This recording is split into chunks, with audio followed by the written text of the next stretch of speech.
Hi, everybody. Welcome to CPG Therapy. I am Michelle Shealy, your queen of culture, helping you take the curd out of your culture. Today, I'm really excited about our topic. It is hustle culture and burnout. I'm going to be talking about this with a very special guest.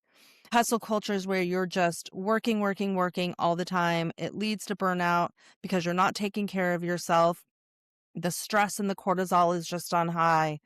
And eventually it's going to lead to, either injury or your body telling you that you need to take time for yourself in some sort of, health way or health hiccup or, something that you're going to have because it's inevitable that if you don't take care of yourself, your body will make sure to do something to ensure that you're going to take care of your body. And the reason why I know this is because I am a 10-year heart disease survivor. February is Heart Disease Awareness Month. I am a community educator for Women Heart, the National Coalition for Women with Heart Disease. I am trained by the Mayo Clinic to talk about all kinds of different heart diseases in women. And I give talks, I give, speeches, I write articles, I've been on podcasts in talking about my story with heart disease and stress was a main contributor to me having my first heart event.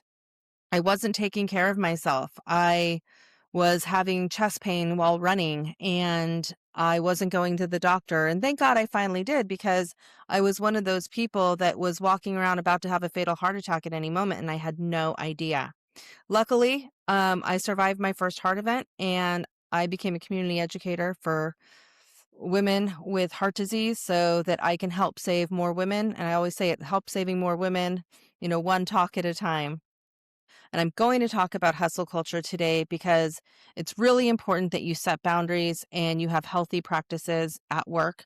And my guest today, who I'm really excited about, that's going to come on and talk about hustle culture, is the amazing Kate Cash. Kate Cash is the founder of Spark Strategic Advisors, where she helps shape better for you CPG brands. She helps them scale with purpose, keeping people and the planet at the center of profitable growth. She has over 18 years of experience in CPG as a sales leader in the natural and specialty food industry across retail, distribution, and food service. And she brings just amazing strategy. She's well known in the industry. She's absolutely phenomenal. So everybody help me welcome our guest, Kate Cash. Kate, welcome to the show. I'm so excited. Welcome to CPG Therapy. Thanks for coming on. Thanks for having me, Michelle. I appreciate being part of it. Oh, It's I'm pretty so awesome that glad. you're doing it. I mean, you have so much experience in the industry. You've helped so many brands, and I really wanted to get your insight and have you on, especially because this is, February is National Heart Disease Awareness Month. And it's really a month that's really dedicated to women and women's health. And so I wanted to make sure I had a really strong, well-known woman in CPG as my guest. So thank you so much. Thanks. Yeah. So today, all right, we're going to talk about hustle culture and burnout. And we know it's prevalent in CPG. I mean, we are hustling all the time. And hustle culture, it's defined. I was Googling it, right? Because I wanted to make sure I had everything down. So, hustle culture is a psychological phenomenon glorifying relentless work, 24/7 productivity, and constant ambition where rest is viewed as weakness. It drives anxiety, drives burnout, it drives imposter syndrome. I did a show on imposter syndrome, and a lot of that imposter syndrome shows up in hustle culture. And what eventually leads to that is just complete burnout, toxic positivity, and fear of falling behind. And there's a lot of negative health effects that come with it as well. And so tell me about a time that maybe you've experienced hustle culture in your career. Um, I think it was especially when I was younger, like how you define success as something outside of myself. And I've always been an overproducer, but I was putting my self-worth really connected with all of those outcomes. And so I was defining my own success based on something outside of myself. which by the way, then you're always looking for that outside lens of like, how do I do more? How do I do better? I've always been a creative and I really accidentally sell. Like I say, selling is just authentic connections, paying It really attention, is. and then yeah, I mean, you're It's a great way to you're a define sales it. I mean, powerhouse. yeah, it's a great way to define it. I mean, those authentic connections, exactly. So yeah, I think for me it was about it was really fear-based inside of myself of like really worrying about what others were thinking. Which is really interesting because as soon as I shifted internally, and I think it comes with age and experience, and then you grow, you grow like this as a human. Mhm. It's a squiggly line with lots of up and downs. It's not a straight line, right? No. No, No, it's so I think for me it was shifting that internal mechanism to shift, and I think it just came with growing up and experience, which we're shifting then to a model where I am really proud of the work I do every day. mhm. And that's enough. And then I always say, like, define your success differently in CPG. Like, there's this illusion of what success is. And in reality, we don't know emotionally, physically, or mentally how much that team and that founder is actually struggling in a system just to stay afloat, even though it looks like the illusion of something really great. And in reality, I'm like, well, what's your P&L look like? Like, well, So with the hustle culture, and I've experienced this as well, where if I wasn't continuously working all the time from morning to night, I mean, I didn't take breaks. I mean, what's a lunch? I still don't take a lunch, but I'll take a walk. That'll be my lunch. Now I've learned over time you have to do that, but if I wasn't like sending emails at 6 a.m., sending emails at 9 p.m., reviewing, data, all that, if I wasn't doing that, I didn't feel like I was producing. And if I didn't feel like I was producing, I, and here's what drives that. Cause it was very fear based. What drove that was I never wanted to be on anybody's bad list. I knew that if I could be in the top 5 of salespeople, if I was on a sales team, that I was always gonna be on a good list. And if you're on the bad list, you get called out in sales meetings. Some of these other companies that I've worked for in the past, and I was bad at math when I was little, and I used to have to get up in front of the class and have to do really bad math, and I'd be embarrassed. And so that little girl that was embarrassed completely shows up at work. Because mm, if I am called out in a sales meeting for not hitting my numbers, that embarrassment and that shame completely wells up again, right?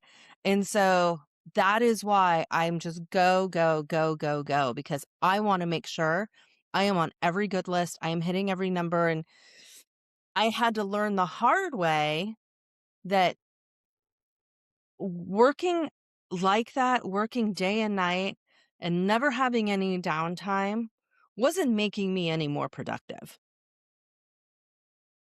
yeah, it's an illusion act.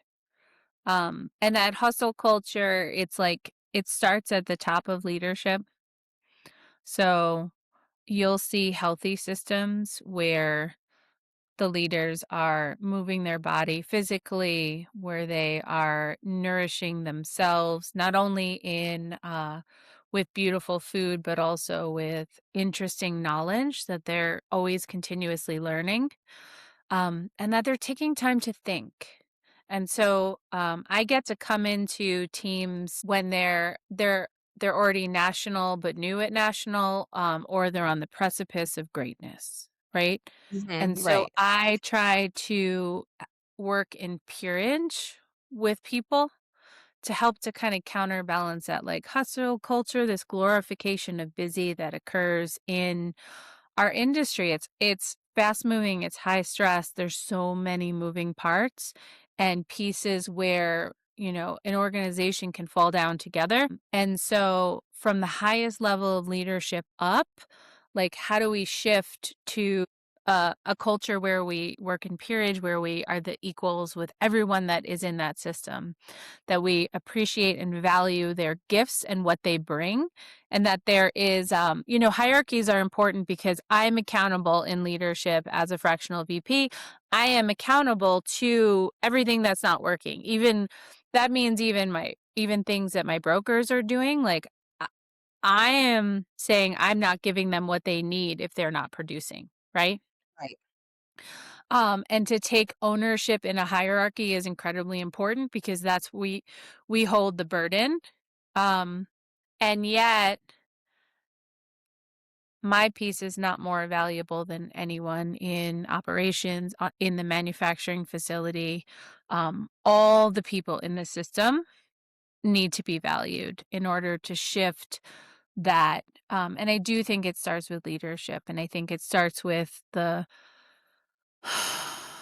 idea of like just breathing and exhaling and then shifting that reactive, because there's so many pieces, right, that I'm like, well, maybe we don't react to that, maybe we respond later, maybe we just throw the dice and like let it see let's see what plays out there. But if you're focusing on, in hustle culture, if you're focusing on everything, then and everything outside of yourself, and you're not focusing on yourself, pausing, chilling out, then all of a sudden it's like you're gonna go crazy. You're gonna burn out. Your physical body cannot withstand all of that. It can. It can at all. And if you don't take time for yourself, and I know it's really important to take time for yourself. The vacation days and personal days are there for a reason. Take them, take the time. Your body will create ways in which you are forced to take the time, whether it's illness, whether it's, you know, showing up in the hospital or whatever, or injury, getting hurt on, in sports or something. That your body is going to show you ways in which it needs to take rest. One of the best pieces of advice I got from a doctor one time was take a 20-minute nap during the day. He said, "You don't need to go out on a run. You don't need to go out on any more runs. You're already running enough. Take a 20-minute nap." What that does for you, it completely resets your body. It resets your central nervous system. It resets your blood pressure. It calms everything down on a cellular level. And then you wake up refreshed at 20 minutes. You're not falling into a deep sleep, but it's, you give your body 20 minutes to readjust and realign and just relax. And then when you go back to your desk, you're completely more productive, and you've just taken care of your body in a very small way, but a very productive way that'll have much better outcomes in the long run. Because hustle culture shows up in many different ways and we don't even realize it. And how has it shown up? I mean, if you well, obviously not naming brands that you've worked with, but how has it shown up in ways that you've witnessed with some of the brands that you've worked with? How hustle culture shown up? Uh, the expectation to be on the road 5 days a week. So that was one surprising thing of like, oh, Mhm. you want us to travel 5 days a week. And so then I go, well, wait a minute, what about the meetings that I'm supposed to have with the clients? And what about the samples that are going to show up at the door?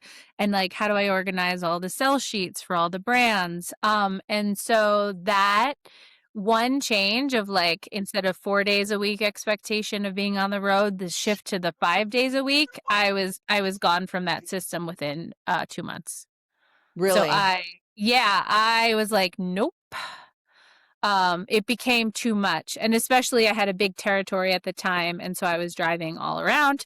And so when that happened, I was like, I can't live up to this expectation that is unrealistic.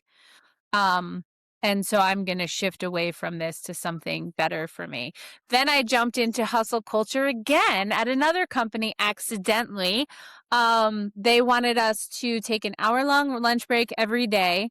And then they wanted us to work 9 hours instead of 8 every day. So then that was a 10-hour day, not to mention my 30-minute commute there and 30-minute commute back. It was an 11-hour day. I was so tired at the end of it. And it was a beautiful experience, and it was a cool culture as far as team members go and what we were doing and executing and creating. And yet it was too much. And I didn't know any better because I'd only been in a couple offices. So I didn't know. I didn't know that I thrive at a home office. I thrive remote. I like to go outside when I like work calls with people, so I do phone calls. I like to go outside in the summer and pick all the weeds out of my garden beds. Therefore, I'm really a bad gardener. Um, but I really like getting my hands in the dirt. But I'm one of those people that like what's in front of you grows, right? So when I'm there and it's all beautiful, and then when I travel, I forget to even set up a watering system for it. But I enjoy the process of gardening. Yeah, well, Um, and it's that and that is the way that you give yourself rest and you give back to yourself. That is an incredibly positive way. But getting back to what you were saying is that 9-hour day. It reminds me of really just how hustle culture really became the norm. I mean, it really started kind of, with Gen X just and really the tech industry. If you think about the tech industry, I mean, I grew up in the San Francisco Bay Area. Obviously, tech is, you know, born and raised out here. And I see the buses every day taking, for years, taking the tech workers to work. And when the tech workers get to work, right, they're working. It's Wi-Fi. They're as soon as they're picked up, 6 a.m., they're on. And then they mhm, get to work. And then there's pool tables and snacks, and there's the chefs, and they're making everything. And there's places for them to take breaks and relax. And I mean, it's actually this really cool culture, right? mhm, And I mean, I've been on the Meta campus, I've been on the Google campus. mhm, So much fun. But those people, they're built for people to not want to leave so that they're working all day long. And mhm, that is like the hustle culture. And that became the norm. And what happened was during the pandemic, people reset. People really said to themselves, wait, I need to have some work-life balance here. I mhm, working from home and then going into the office maybe a couple of days a week, 2, 3 days a week, maybe that's better. And when you're working like 9, 10, 12 hours a day, I've done that, 12 hours a day, you're going to get burnt out. That's where, that kind of that culture became the norm, and we have to really dial it back because it is counterproductive and there's a lot of emotional cost to it. There's, shorter people have shorter patience, they have lower empathy, um, really loss of creativity, like you were saying, you get out in the garden and you and I were talking offline earlier and you were telling me about, pulling weeds and stuff out of the garden and how you ideate out there and you get so many ideas. And that is a way when you got to take time for yourself in order to get that creative process back. For me, it's taking time to go see music. I mhm. am thinking of every ways I can market the brands that I work with when I am seeing a band. And it's really important for me to get there. But those costs have ripple effects among the team. And, I'm just going to talk about this as the health aspects of it and the cost of hustle culture because there's, mainly a lot of times we get our health insurance through our companies. And it's one of the biggest costs on a P&L is a company's health insurance. Well, if you have hustle culture and you don't have a culture that takes time for rest, relaxation, exercise, all that, and taking care of themselves, your costs are going to be even higher with insurance. And I'm saying this because a lot of people don't know this, but I am a community educator for Women Heart, which is the National Coalition for Women with Heart Disease. Because 10 years ago, when I was a broker and I was in momentum of hustle culture, working those 12-hour days, I had my first heart event. And I remember my cardiologist saying to me, he goes, "You're used to go, go, go. I need you to get used to slow, slow, slow, whatever that looks like for you."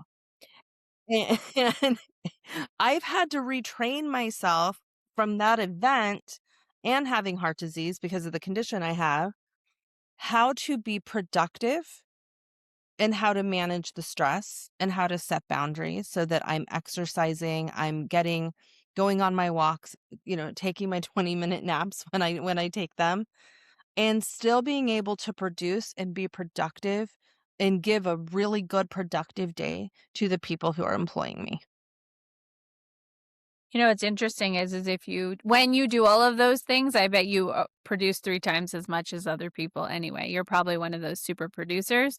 And I wonder if there's a particular overproducer that actually needs to shift their energy and care more for their vessels. Because we only have this one beautiful body. And it's easy to do. Like 2025 was a really hard year, period. I don't care It where you really were. was. I don't care where you were. I'm like, that was hard. It really And was. even in like Q4 of last year, I noticed all of a sudden my energy just went, and that's not normal for me. So then, of course, the first thing that I always recommend to people when you're trying to figure out what to do different and what's going on in your body, like go get your annual physical, go get blood work. It's like very simple. It's an easy Right. way to be like, okay, you're not dying, right? It turns out I'm insufficient in vitamin D. You're supposed to take vitamin D and vitamin K at the same time. And so that's what was going on. Like it was a very simple fix. But I was very concerned in that moment of like, oh, everything that's going on the outside that I can't control. I'm really powerless over a lot of it. And yet what can we care for is ourselves so that we can have the energy to keep going and sustain ourselves. So to me, you saying like you had to relearn how to do it. And I'm like, I bet you produce now way more than other people Oh, I do. in a faster. I am so much more efficient than I used to be because I mean, I have this salt timer that's a 15-minute salt timer, and I'll do it twice. I just hyper focus and just really bust things out, and it's kind of extenuating time, and that's how I break things up in these little time blocks with the sand timer. But I had to do it. I was forced to do it because the stress on my body, um, stress is a huge contributor to heart disease. It just is. And women, just because this is a month where we focus on women and women's health, heart disease is the number one killer of women in the United States. It kills more women every year than all cancers, diabetes, and stroke combined. 60+ million women live with heart disease or at risk every year, so it's a huge problem. And stress leads to, like, these can lead to these heart events. It's not good for your heart. And so the hustle culture, and I don't care if you're a woman or a man, stress leads to heart problems. It just does. It's inevitable. And so and as a leader, right? You're a leader, I'm a leader. We have to model self-care and leadership. It's Mm, extremely important that we're setting the precedent. And I mean, my friend, I remember in her team, she told me that at 3 o'clock, they all take an hour. They would set an hour in this one company that she was with to everybody would do something physical. Like they would either go on a run, go on a walk, go to the gym, but that was their time to take care of themselves. And so she mm, was modeling that. And for me, I go on my walks, I ride my Peloton, my sales coordinator, he rides his Peloton. Our founder's going to the gym again, so we said mm. we really want to create this environment where people are taking care of themselves because it's super important. It's so important, and it's rewarding, and it's sustainable because sustainability, right? We talk a lot about sustainability in Mm. CPG and with our brands, but sustainability means so much more than just having sustainable packaging and sustainable practices.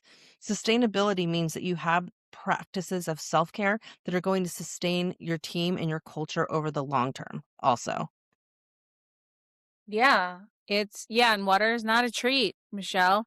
How many times have you been working and you're like, I'm thirsty, but I'm going to get this done and then I can go have water. And like, I had to unlearn that with myself. It's like, water's not a treat, Kate. You are a plant. And so make sure to keep your water with you. Be mindful of that because you're right. The costs of and I've seen this a lot. It's not just you. My first fractional role that I ever worked with was to take over leading sales while the founder sold the other company because he had severe triple bypass and Oh, severe health issues. And so yes. Well, and I think it's because in the better for you space, we move from that place of love. right. We actually Absolutely. care that at the end of the day, we're making an impact on the environment. And now that there's this conversation of regenerative in our system, not only is it sustainable, we can sustain it, we can keep going, as you so eloquently said, right? Because we're not Right. burning ourselves out in the process. But now with regenerative, like we have this opportunity to care for people in a way that we never spoke about before. And that to me is sacred. Like we're going to care for the farmers and we're going to care for the people that pick the food and we're going to care for the people who work in our business system to make sure that the emotional and mental well-being of humans is part of the CPG conversation. It's not an afterthought or you burn your light up in order to grow something outside of yourself. It's So funny you talk about regenerative and I think regenerative farming, but then I had a slight bulb go off of regenerative arming ourselves with all the mental health tools necessary to create the boundaries we need to be able to sustain ourselves over the long term so that we're not burning out, that we're being able to be productive and we're having the balance, kind of that work-life balance that we need to be able to go over the long haul, because you're right, Kate. This is probably some of the most passionate people in this business because the bigger picture is we're helping feed people, right? We're helping, food is medicine. A lot of people say that, especially in the natural food industry.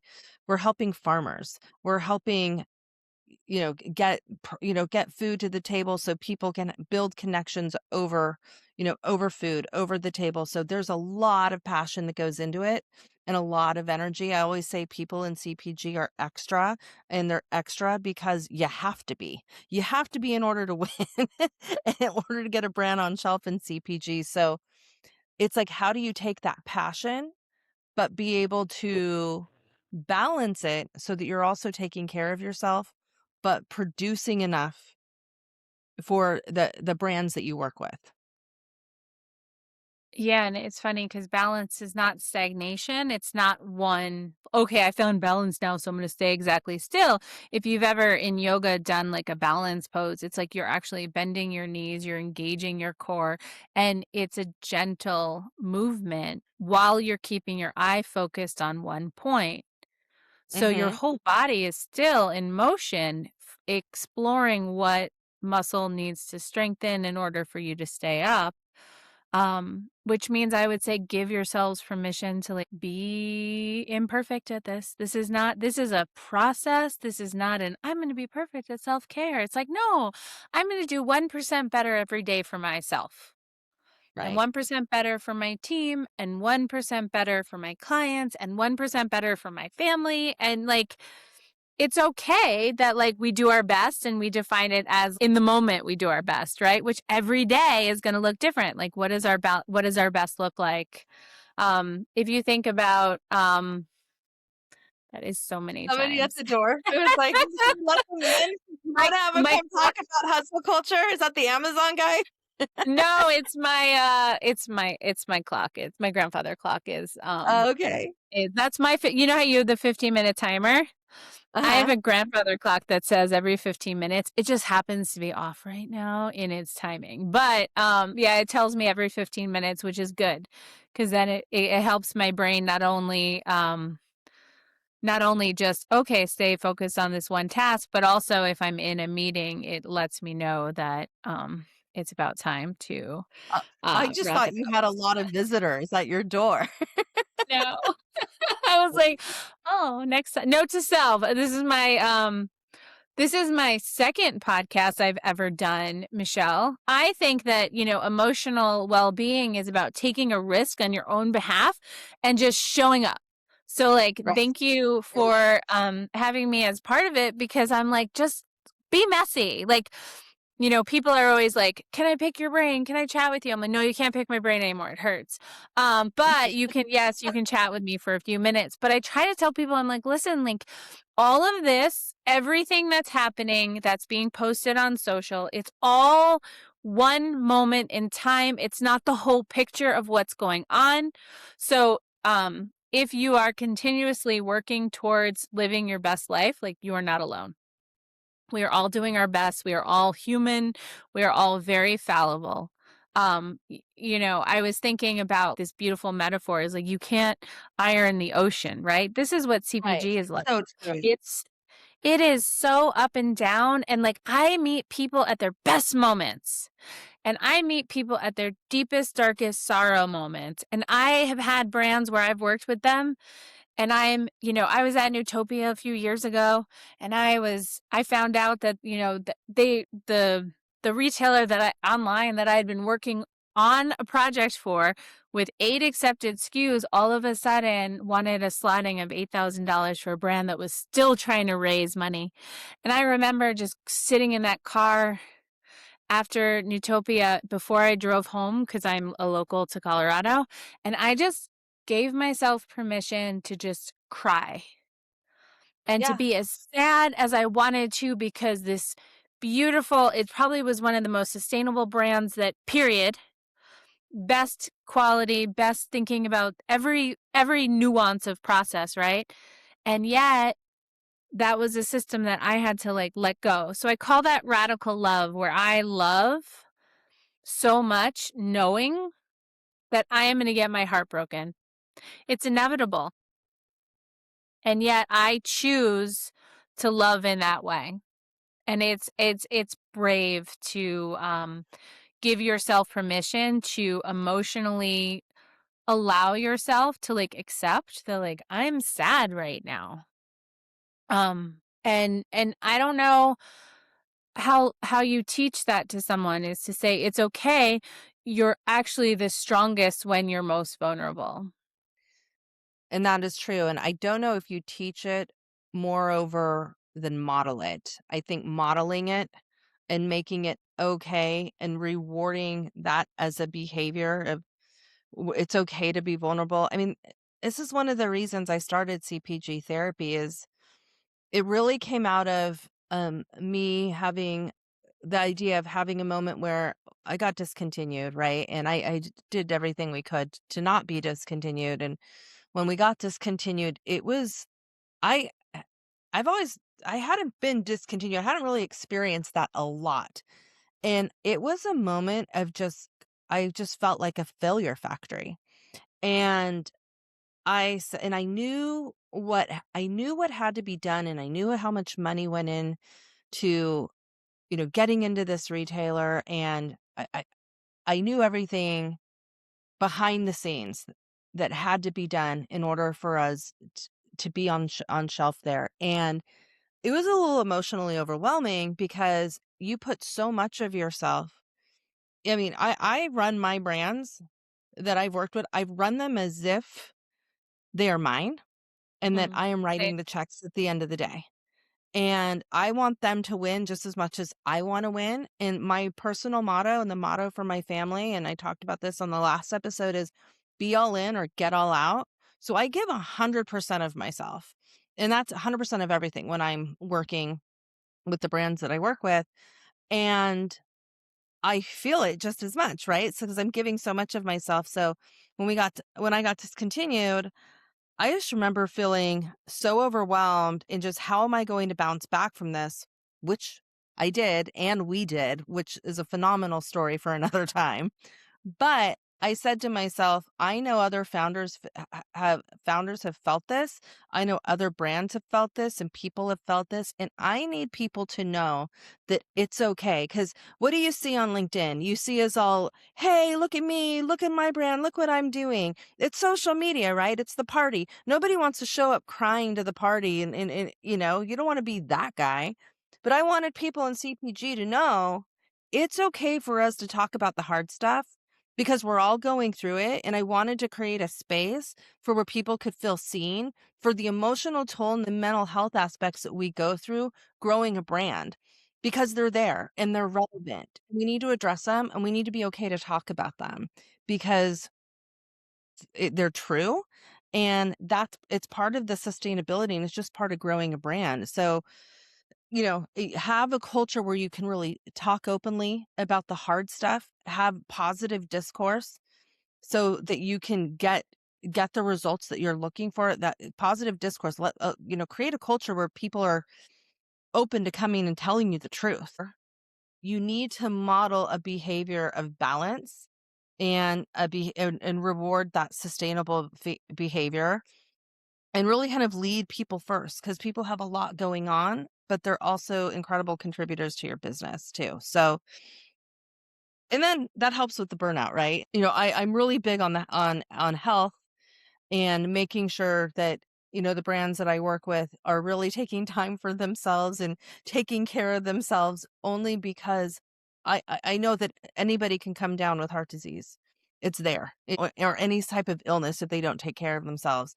And I'm no good to my brand if I'm not taking care of myself. You know, so take care of yourself. It's what I want to say. Yeah.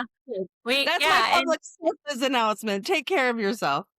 and do it to the every day, have it look different. Find what, just because, I love going to yoga and Michelle likes going for walks, like there is no definition of what that looks like. It's not a buzzword. It's a process of figuring out how you feel good in your whole body. Right. Because it matters, because you'll be more productive. You won't actually have to hustle. Ch- Um, a couple things that like I would say is like celebrate the little tiny micro wins. Oh, micro Take moments. Yes. Yeah. Like Micro moments over time build up yeah. the big picture. Yes. I love that you said that. Celebrate the micro wins. So just those tiny, like I joyfully am like, I'm excited about this. And like, I'll thank whoever it is who's helped with whatever it is that I'm excited about. Cause I'm like, send gratitude as a daily practice, not only for what you're grateful for others for doing, but also grateful for how you show up yourself. Cause I feel like that has that gratitude list has gotten me through some really bad moments where it's I'm not okay, and I always think it's like the coping, right? It's not actually the bad thing that happens, it's how we deal with it. So I'm like, okay, am I accepting this? Am I denying this? Am I ignoring this? Like what am I doing in that moment instead of feeling my feelings? Because it's the stories we tell ourselves is like we get discontinued at a retailer and all of a sudden it's because of that's hustle culture. That's the toxic part of it, is that then it's our self-worth is connected to it. Or heaven forbid you are part of a brand that is dying. Okay. 60% of them don't make it to year 3, which means that beautiful dreamers, our most important light workers in the industry are going to lose their dream.